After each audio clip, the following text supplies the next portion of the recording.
mendorong bersatunya orang ini.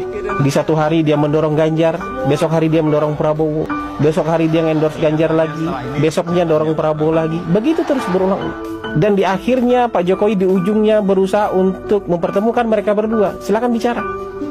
Bicara di pematang sawah. Semoga kalian bisa bersatu. Tapi nggak ada titik temu, Mama.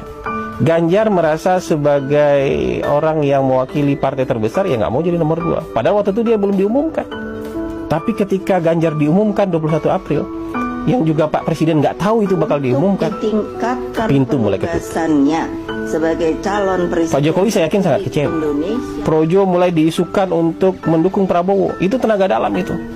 Ya, PSI mencabut dukungan itu kan tenaga dalam. Kaisang menjadi ketua PSI itu tenaga dalam yang dikeluarkan untuk ngasih tahu, saya sudah nginjak gas agak jauh nih, mau nggak evaluasi, turunkan ego demi persatuan nasional, gabung dong sama Pak Prabowo. Mas Ganjar jadi wakilnya Pak Prabowo.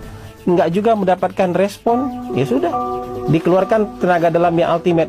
Gibran diisukan menjadi calon wakil presiden Pak Prabowo. Sebenarnya masih mudah untuk di-replace itu kalau Ganjar menjadi wakilnya Pak Prabowo. Makanya ada beberapa orang ring 1 istana bilang sama saya, Gibran ini hanya bisa dihentikan kalau Mas Ganjar bersedia menjadi calon wakilnya Pak Prabowo. Tenaga dalam terakhir ini dikasih waktu juga panjang, nggak langsung diumumkan.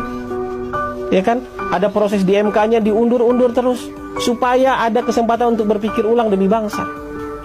Dan akhirnya nggak terjadi juga, nggak bisa juga, pintu ditutup rapat ketika Presiden ada di luar negeri. Mas Ganjar diumumkan wakilnya ketika Presiden di luar negeri mendaftar di KPU. Ya sudah, tutup semua pintu. Yang paling mungkin sekarang merepresentasikan Prabowo dengan Jokowi bersama apa? Prabowo Gibran. Saya sudah ada di sini. Ini jalan yang sulit ini.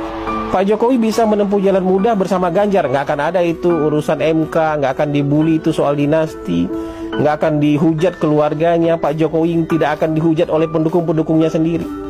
Tapi ini jalan sulit yang dipilih oleh Pak Jokowi karena sudah nggak ada pilihan lagi. Pilihan mempersatukan Prabowo dengan Ganjar udah nggak ada lagi, udah tertutup sama sekali. Jadi tidak seperti pikiran Anda bahwa ini demi kekuasaan, haus kekuasaan, perang Ibu Iriana dengan Ibu Mega. Pak Jokowi tidak sedangkal itu mikirkan bangsa.